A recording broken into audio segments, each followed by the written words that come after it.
오늘 우리가 함께 나눌 말씀은 룻기서 1장 7절에서 14절까지 말씀입니다. 룻기 1장 7절에서 14절까지 말씀을 한 절씩 교독하고 마지막 절은 합독하도록 하겠습니다. 룻기 1장 7절 제가 먼저 읽습니다. 있던 곳에서 나오고 두 며느리도 그와 함께하여 유다 땅으로 돌아오려고 길을 가다가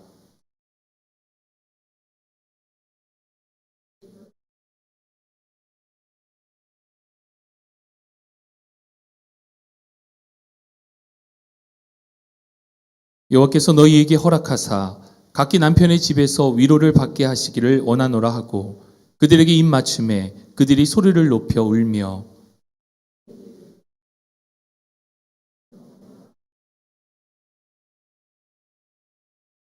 나오미가 이르되 내 딸들아 돌아가라.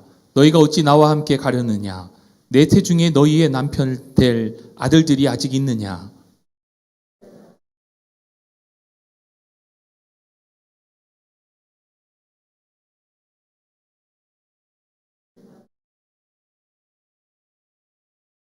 너희가 어찌 그들이 자라기를 기다리겠으며 어찌 남편 없이 지내겠다고 결심하겠느냐. 내 딸들아 그렇지 아니하니라. 여호와의 손이 나를 치셨으므로 나는 너희로 말미암아 더욱 마음이 아프도다 하매 그들이 소리를 높여 다시 울더니 오르바는 그의 시어머니에게 입 맞추되 룻은 그를 붙쫓았더라. 아멘. 우리 먼저 지난 시간에 함께 나눴던 내용들 간단하게 살펴보기 원하는데요. 지난 시간에는 룻기의 개요 그리고 룻기의 서론 부분에 해당되는 1장 1절에서 6절까지 말씀을 함께 살펴보았습니다. 룻기를 우리가 읽고 해석할 때 중요한 것은 인과응보적 해석으로만 읽으면 단순히 이야기로만 받아들이게 될 수 있는데 이것을 종합적으로 해석하는 것이 중요하다라는 말씀을 나눴습니다. 성경에서 나오고 있는 핵심적인 단어, 문장, 문맥 안에서 해석을 하되 이것을 룻기 전체에 문예적으로 룻기 전체 안에서 이 본문이 무엇을 이야기하는지를 보는 문예적 해석이 필요하고 성경 전체 안에서 신구약 안에서 본문이 무엇을 이야기하는지를 살펴보는 정경적 해석 그리고 역사 안에서 본문이 무엇을 이야기하고 있는지를 살펴보는 역사적 해석 그리고 신학적인 테두리 안에서 본문을 들여다보는 신학적 해석 그래서 종합적으로 성경을 읽고 해석하는 것이 필요하다라는 말씀을 나눴습니다. 그러면서 우리가 룻기를 공부해야 하는 그 중요성에 대해서 크게 세 가지로 살펴보았는데요. 첫 번째는 하나님의 구속사의 핵심적인 내용을 다루고 있기 때문입니다. 메시아의 혈통인 다윗의 족보에 대해서 나와 있고 이 다윗의 족보는 이방 여인 룻을 통하여서 이루어지고 그렇다면 이방 사람도 하나님의 구원의 계획 안에 들어온다라는 것을 예시적으로 우리들 가운데 보여주고 있는 매우 중요한 성경 중에 하나가 룻기이다라는 말씀을 드렸습니다. 또한 성경에서 가장 중요한 주제 중에 하나인 기업 물음 이것을 구속이라고 이야기하는데 구속은 어떤 대가를 치러서 자유함을 받게 되어지는 것, 회복되어지는 것, 구원을 얻게 되어지는 것을 대가를 치러서 얻게 되어지는 것을 구속이라고 합니다. 우리를 구속하신 구속자 예수 그리스도의 십자가에 대신하여 죽으시는 대속으로 말미암아 우리를 구원하시는 하나님의 구속사의 이야기 그 연장선 안에서 우리가 룻기를 바라볼 수 있어야 한다라는 부분이었습니다. 마지막으로 세 번째는 룻기는 85절로 구성이 되어져 있습니다. 그런데 이 85절 가운데 23절이 하나님에 대해서 언급하면서 계속해서 이야기가 진행되어집니다. 이 이야기는 룻기서 안에는 선지자도 나오지가 않고 하나님의 특별한 기적도 나타나고 있지는 않습니다. 그런데 이 룻기서의 말씀을 통하여서 하나님께서 이 모든 것을 이끌어가고 계심을 하나님의 주권을 분명하게 말씀하고 있는 본문이 바로 룻기서라라는 말씀을 지난주에 함께 나누었습니다. 그러면서 우리 룻기서 서론 부분에 해당되는 1장 1절에서 6절까지 말씀을 보게 되어졌는데요. 1장 1절에서 5절까지 말씀을 보면 이 나오미라고 하는 여인을 중심으로 해서 결국엔 남편을 잃고 두 아들을 모두 잃게 되어지고 결국에는 자신의 고향 베들레헴으로 돌아가기를 결심하는 모습이 1장 5절까지의 말씀입니다. 이때 나오미의 상태는 텅 빈 상태였습니다. 자신이 갖고 있었던 모든 것을 잃어버린 텅 빈 나오미가 하나님께서 유다 땅에 있는 백성들을 돌보셨다라는 이야기를 듣고 하나님의 통치가 그 땅 가운데 있음을 깨닫고 하나님께로 돌아가기를 소망하는 6절의 말씀까지 우리가 룻기의 서론 부분을 함께 지난주 살펴보았습니다. 오늘은 1장 7절에서 14절까지의 본문을 함께 살펴볼 텐데 본문의 내용을 살펴보면 이렇습니다.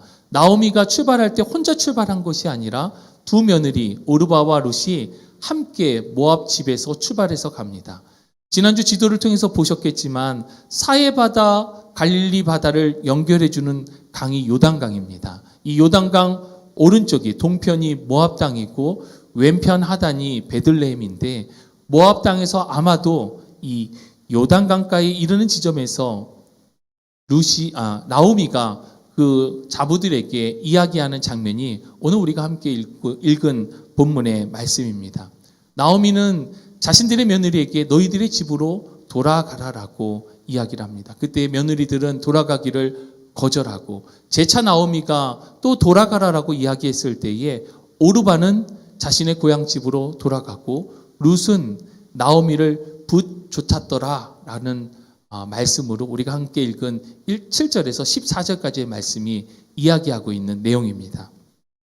자, 본문의 말씀 우리가 함께 살펴볼 텐데 우리 한 절씩 읽어보면서 살펴보겠습니다. 먼저 우리 1장 7절의 말씀 우리 함께 한 목소리로 읽어보겠습니다.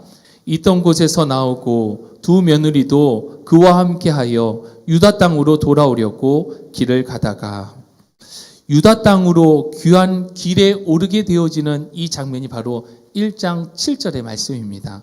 첫 번째 본문 연구 1번의 빈칸에 보시면 1장 7절의 말씀은 유다 땅으로 귀한 길에 오르게 되어지는 장면입니다. 나오미가 결심을 하게 되죠. 뭐라고 어떻게 결심합니까? 모압 땅에서 유대 베들레헴으로 돌아감을 나오미는 결심하게 되어집니다. 나오미가 이 결심한 부분들을 크게 세 가지로 살펴볼 수가 있습니다. 먼저는 나오미의 마음이 변하는 것입니다. 이 결심하는 마음을 돌이키는 것을 돌이키는 마음이다 해서 회심이라고 이야기를 하고 있던 곳 모압 땅에서 나오게 되어지는 과정을 결단이라고 이야기할 수 있습니다. 그리고 이 돌이켜 하나님의 통치 아래로 들어가게 되어지는 이 과정 전체를 회개라고 표현할 수가 있습니다.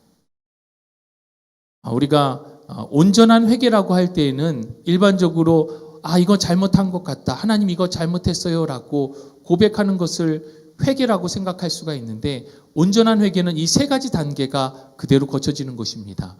마음적으로 돌이키게 되어지고 있던 악한 곳에서 돌이키기를 결심하는 것이고 다시금 하나님의 통치 아래로 들어가는 이 세 가지의 과정이 함께 합쳐져서 온전한 회개의 과정이 되어진다라고 하는 것입니다. 나오미가 모압 땅에서 고향 베들레헴으로 돌아오는 이 과정이 이 마음과 결단과 회개의 이 모든 과정들이 담겨져 있음을 우리가 말씀을 통하여서 볼 수 있게끔 되어집니다.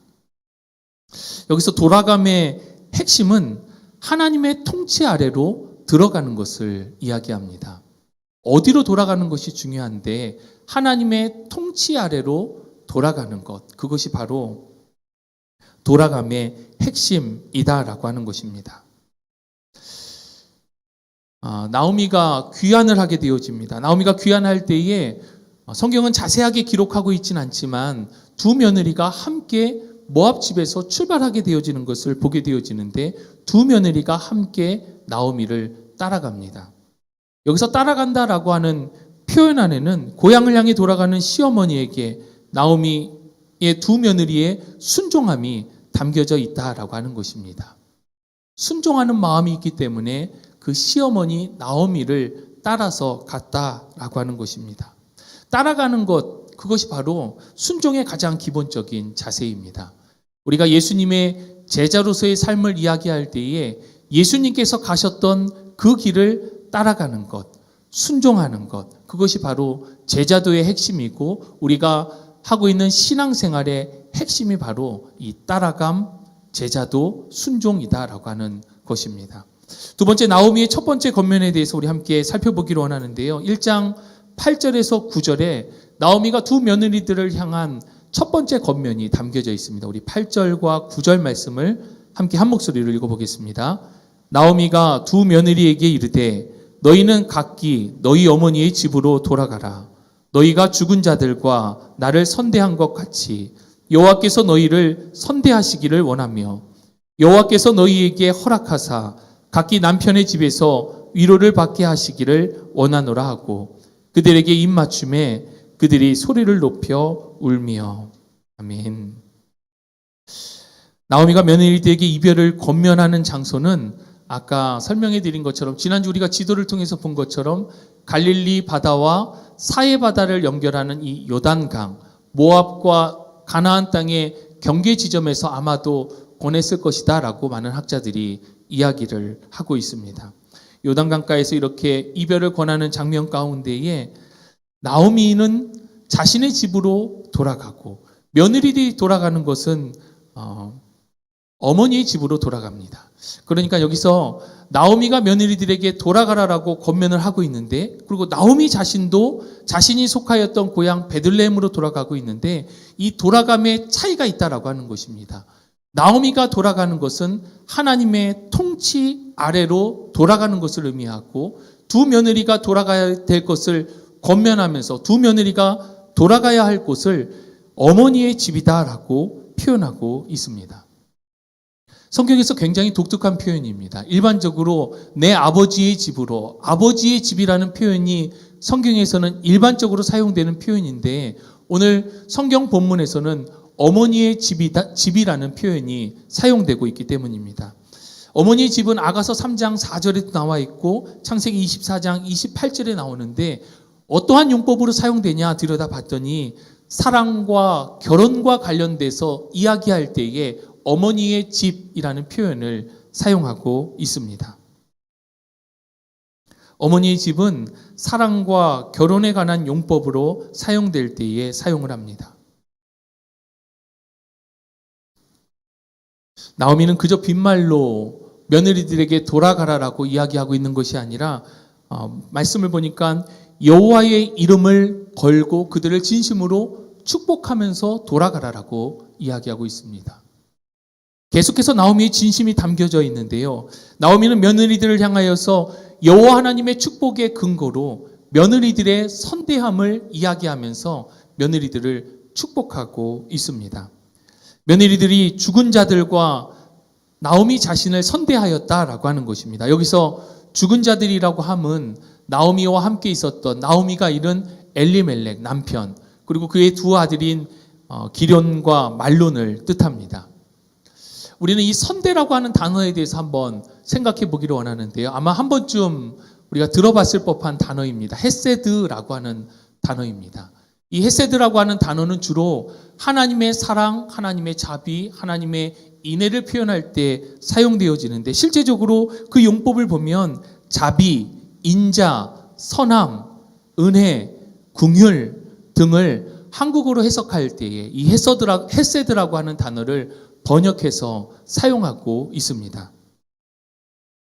헤세드의 용법을 구체적으로 살펴보면 약한 자가 공공함에 처해 있을 때에 강한 자가 그보다 상위에 있는 자가 그럴 의무가 없음에도 불구하고 그 약한 자를 향하여서 자발적으로 보이는 언약적 충성을 헤세드라고 이야기를 합니다. 여기서 이 언약적 충성이라고 하는 단어는 상위자가 하위자에게 보이는 사랑과 헌신과 충성을 뜻합니다.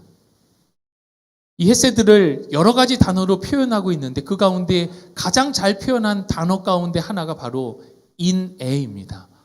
어진 마음의 사랑.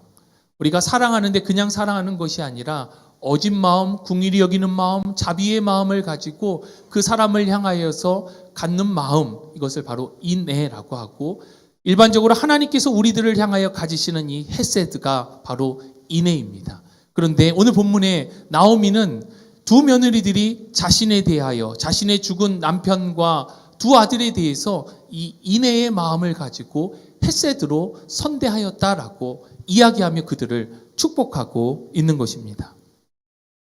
나오미가 며느리들에게 너희들의 고향으로 어머니의 집으로 돌아가라라고 권면하는 것은 10년간의 고부간의 관계 가운데에 맺은 며느리들에게 더 이상 해줄 것이 없기에 하나님의 인애에 맡기면서 자신에게, 시어머니인 자신에게 더 이상 충성할 필요가 없다라고 선언하는 것과 같습니다.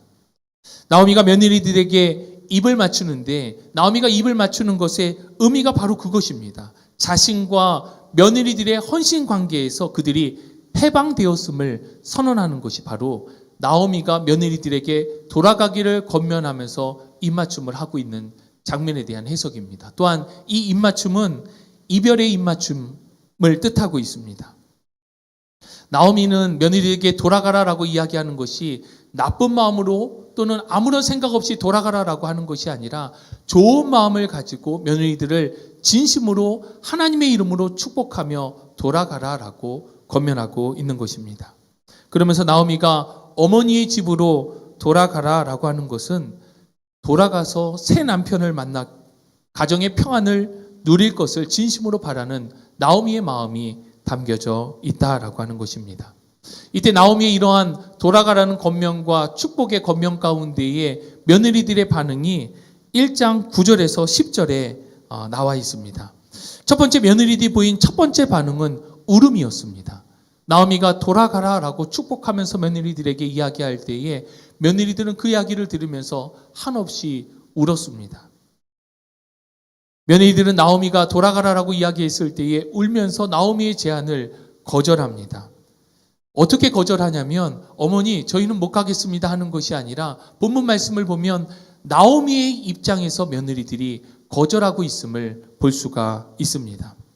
이렇게 고백합니다. 며느리들이 어머니와 함께 어머니의 백성에게로 돌아가겠다라고 이야기합니다. 어머니의 입장에서 어머니와 함께 어머니의 백성으로 돌아가겠다라고 답을 하고 있는 것입니다. 여기서 며느리들이 사용한 이 거절, 아닙니다라고 하는 이 표현은 영어로 never라고 하는 표현입니다. 결코 그렇게 하지 않겠다라고 하는 강력한 어조의 반대에 대한 명확한 입장을 이야기하고 있는 것이 바로 며느리들의 첫 번째 반응이었습니다. 여기서 중요한 것은 나오미의 권면에 대해서 이를 거절한 것은 룻만 거절한 것이 아니라 오르바도 동일하게 거절하였다라고 하는 것입니다. 이 고백은 단순히 룻만의 고백이 아니라 함께하고 있는 오르바의 고백이기도 하였다라고 하는 것을 우리는 기억해야 할 것입니다. 나오미가 두 번째 권면을 합니다. 1장 11절, 13절 말씀 우리 함께 한 목소리 읽어보겠습니다. 1장 11절로 13절입니다. 나오미가 이르되 내 딸들아 돌아가라. 너희가 어찌 나와 함께 가려느냐. 내 태중에 너희의 남편 될 아들들이 아직 있느냐. 내 딸들아 되돌아가라. 나는 늙었으니 남편을 두지 못할지라. 가령 내가 소망이 있다고 말한다든지 오늘 밤에 남편을 두어 아들들을 낳는다 하더라도 너희가 어찌 그들이 자라기를 기다리겠으며 어찌 남편 없이 지내겠다고 결심하겠느냐. 내 딸들아 그렇지 아니하니라. 여호와의 손이 나를 치셨으므로 나는 너희로 말미암아 더욱 마음이 아프도다 하매. 아멘. 나오미가 두 번째 며느리들에게 돌아가라라고 이야기할 때에는 강력한 언어와 함께 이미지를 사용하여서 며느리들을 권면하고 있습니다. 나오미의 권면은 진심으로 나온 권면입니다. 왜냐하면 나오미가 딸들에게 며느리들에게 돌아가라라고 이야기하면서 11절과 12절과 13절에 계속해서 반복되어서 며느리들을 향하여 이야기하면서 내 딸들아 라고 이야기를 합니다. 딸이란 용어 가운데에는 며느리들에 대한 나오미의 정서적인 태도가 어떠한지가 잘 담겨져 있습니다. 며느리들에게 모압으로 돌아갈 것을 공고하면서 또한 나오미가 4번에 걸쳐서 계속해서 사용하는 것이 바로 남편이라고 하는 단어를 4번이나 사용하고 있습니다. 남편이라는 표현이 4번이나 사용되는 것은 나오미와 두 며느리들에게 희망은 남편에게 있기 때문입니다. 고대 근동 지역에서 여인들의 정체성은 남편과 아들에게 있었습니다. 때문에 남자가 아니고서는 생계를 유지할 방법이 거의 없었기 때문에 과부인 룻과 오르바에게 다시 결혼하는 것만이 유일한 희망임을 강조하면서 남편이라는 표현을 4번이나 사용하며 두 번째 강력하게 권면하고 있다는 것입니다. 그리고 12절과 13절 말씀을 보면 재밌는 표현이 있습니다. 늙은 나오미가 어찌 내게 아들이 더 있을 수 있겠느냐라고 이야기를 하는 것입니다. 내가 아이를 갖는다 할지라도 이 아이가 언제 자라서 너희들과 결혼을 할 수 있겠느냐, 어떻게 대를 이을 수 있겠느냐라고 이미지적으로 나오미가 며느리들에게 권면하며 설득하고 있습니다. 12절과 13절 나오미는 계대 결혼 제도를 염두에 두고서 이렇게 이야기를 하고 있는 것입니다. 계대 결혼이라고 하면 신명기 25장 5절로 10절 말씀에 근거해서 형제 가운데 결혼한 형제가 죽었을 때에 그 형제를 대신해서 대를 이어주는 것을 계대 결혼 제도다라고 이야기를 합니다.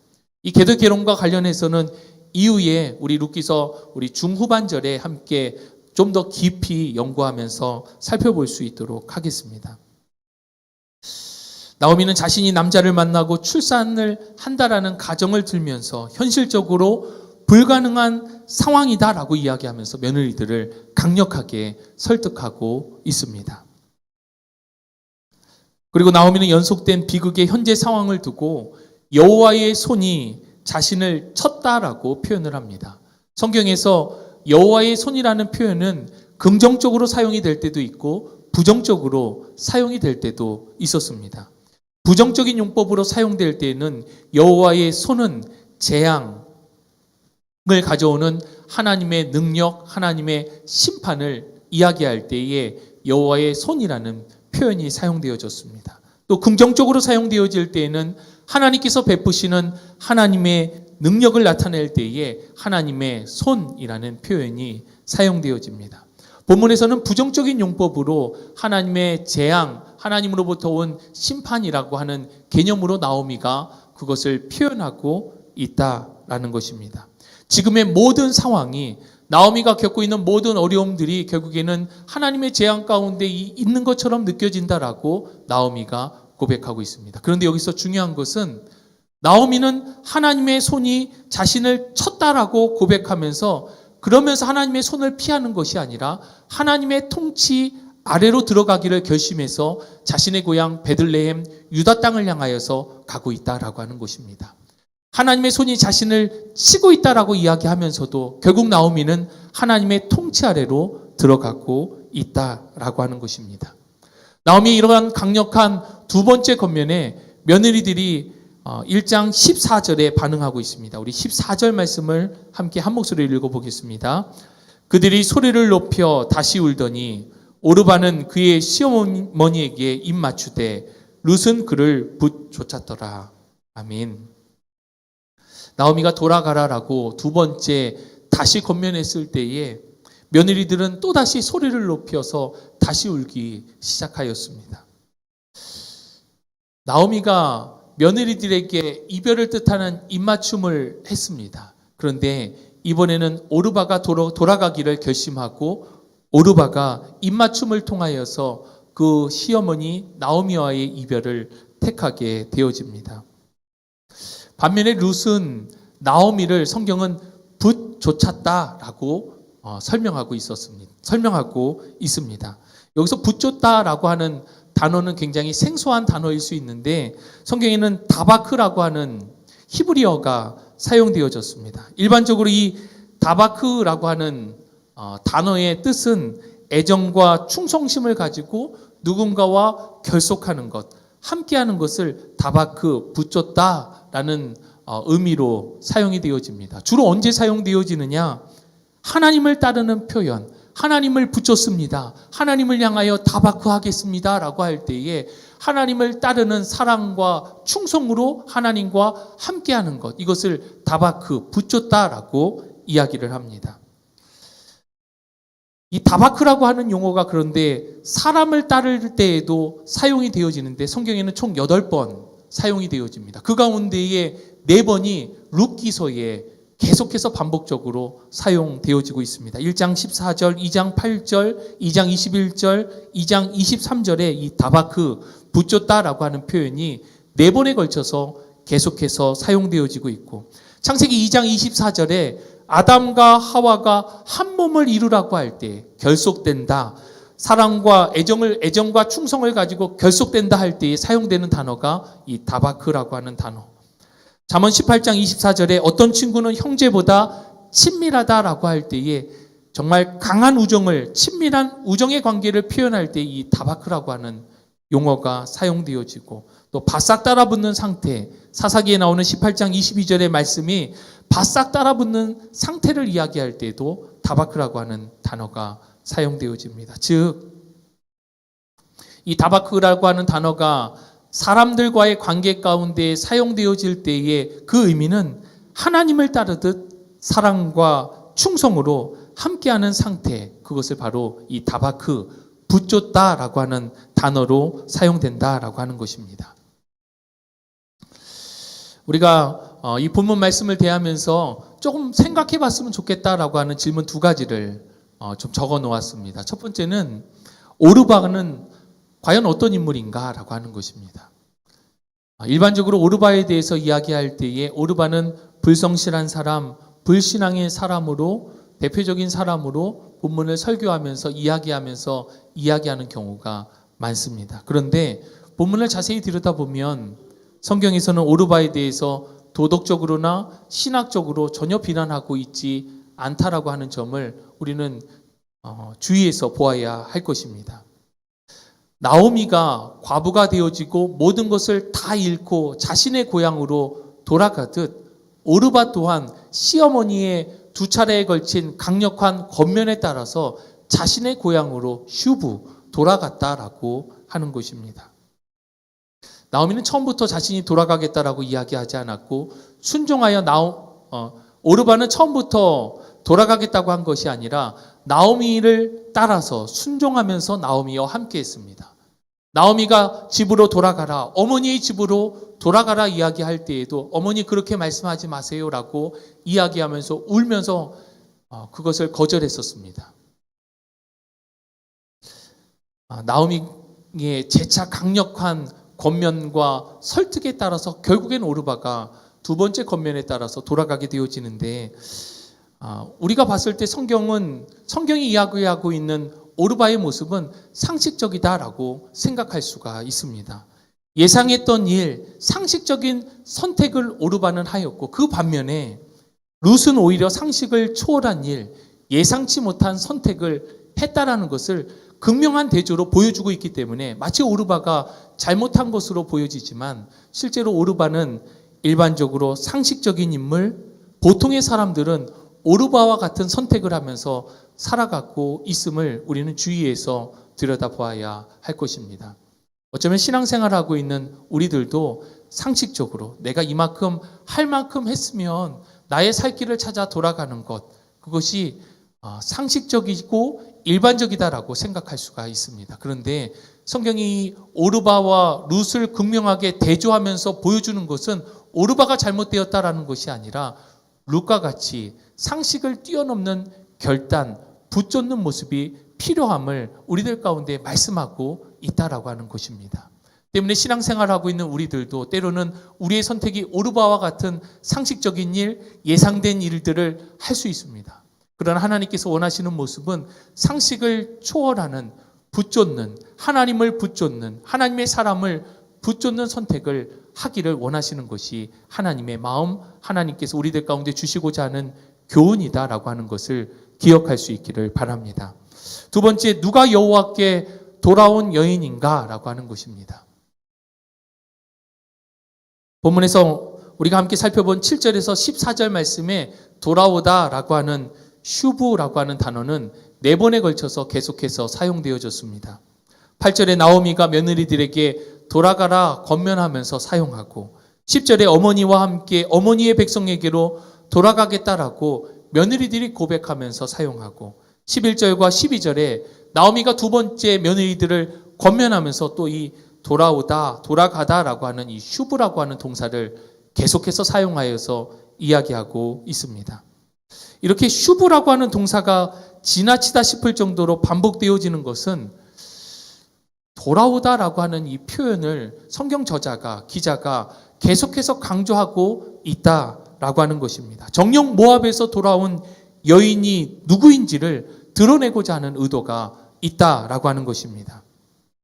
여러분, 돌아온다, 돌아가다라고 하는 표현은 원래 있었던 곳으로 가는 것을 뜻합니다.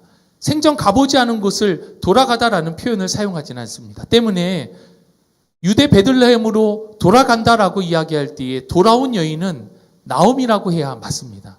근데 성경에 보니까 1장 22절에 우리 한글 성경에는 그렇게 표현되어져 있지 않는데 1장 22절에 히브리 성경을 보면 나오미가 돌아왔다. 모압 지방에서 돌아온 여인 룻과 함께, 모압 지방에서 돌아온 여인 룻과 함께라는 표현을 사용하고 있고 2장 6절에 베는 자들을 거느린 사환이 모압 지방에서 돌아온 여인 룻이다라고 하는 표현을 사용하고 있습니다. 분명히 돌아온 여인은 나오미인데 성경은 계속해서 돌아오다라고 하는 강조를 하면서 나레이터에 의해서 그리고 이 사환에 의해서 모압 지방에서 돌아온 여인 룻을 주목하여서 강조하고 있다라고 하는 것입니다. 이는 신학적인 관점에서 모압 지방에서 여호와께 돌아온 여인이 바로 이 룻이기 때문입니다. 나오미도 모압 지방에서 돌아온 것이 맞지만 진정으로 여호와께 돌아온 여인은 모압 여인 룻임을 성경은 계속해서 강조하고 있다라고 하는 것입니다.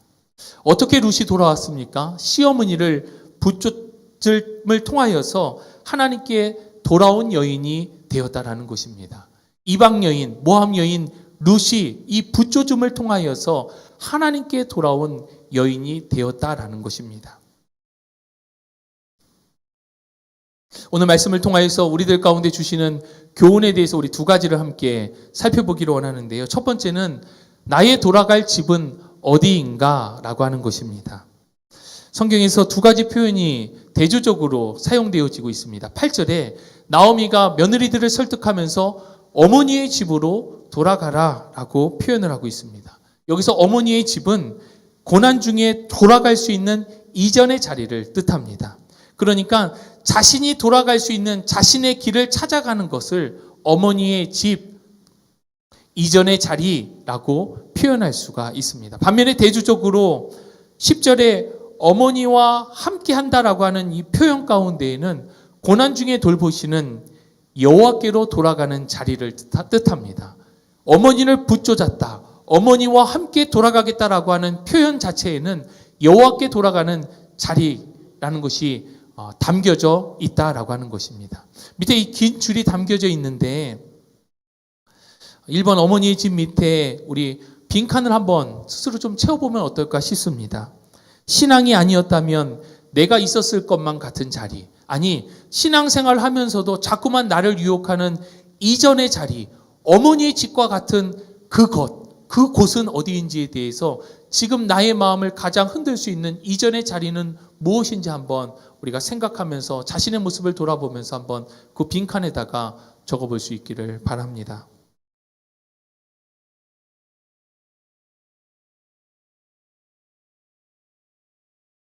사람에 따라서 어떤 분들은 운동 자체, 우리가 여기고 있는 우상 자체가 다 이곳에 해당될 수도 있을 것입니다. 또한 이전에 끊어내지 못했던 그것, 신앙생활을 하면서도 계속해서 끌고 가고 있는 그것이 바로 이전의 자리일 수 있고, 내가 가장 약한 나의 약점이 바로 이전의 자리, 어머니의 집일 수 있을 것입니다. 자신에게 가장 약한 부분, 자신이 자꾸만 기대게끔 하는 하나님이 아닌 다른 것이 무엇인지를 한번 생각해서 적어볼 수 있기를 바랍니다.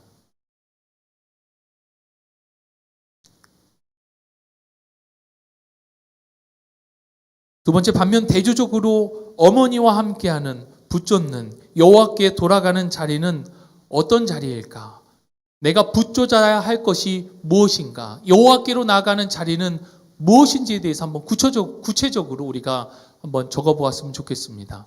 예를 들어서 지금 이 시간 이 자리, 하나님의 말씀을 공부하고 연구하고 배우고 예배하는 이 자리가 바로 여호와 하나님을 붙잡는 자리, 여호와께로 돌아가는 자리라고 할 수도 있을 것입니다. 이 외에 내가 섬기고 있는 것, 예배, 기도 그 무엇이 되었건 내가 하나님을 붙잡는 자리, 하나님께서 기뻐하시는 그 자리는 무엇인지, 내가 돌아가야 할 그 자리를 한번 구체적으로 적어보면 좋을 것 같습니다.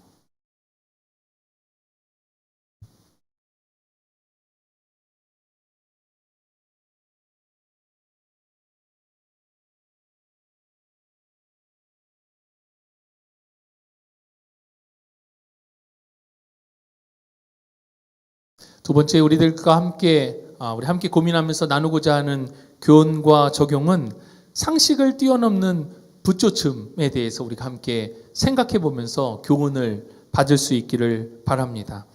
앞서 설명해 드린 것처럼 오르반은 어머니의 입맞춤에 화답하여서 거절하다가 결국에는 입맞춤을 하고 상식적인 선택을 했습니다. 자신의 삶을 스스로 책임지는 사회인으로서 상식에 맞는 행동을 하였다라고 하는 것입니다.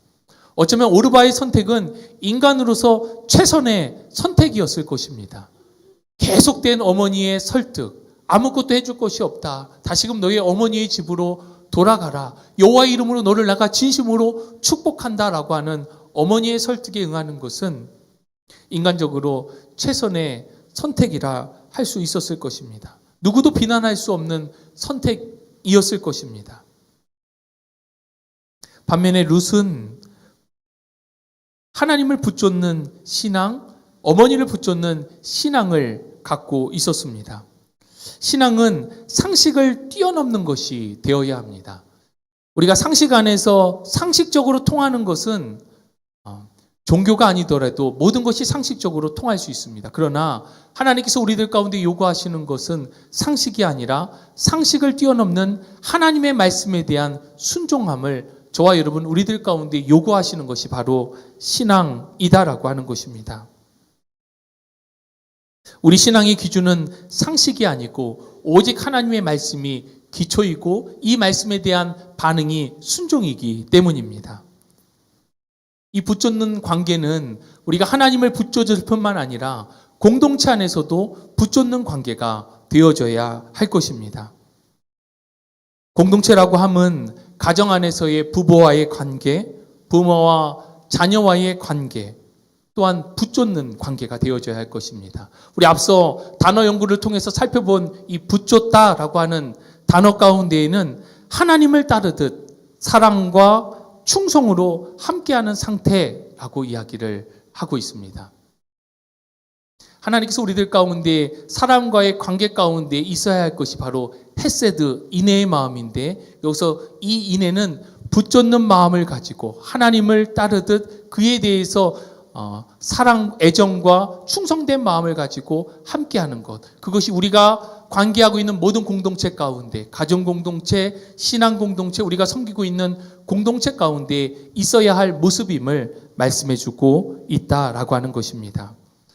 이 붙여줌을 통하여서 여호와께 돌아온 여인 룻이 되었던 것처럼 우리들 또한 하나님을 붙잡고 또한 우리들이 섬기고 있는 가정과 교회 신앙의 공동체를 붙잡는 그러한 믿음의 사람, 룻과 같은 사람이 되어질 수 있기를 주님의 이름으로 축복합니다.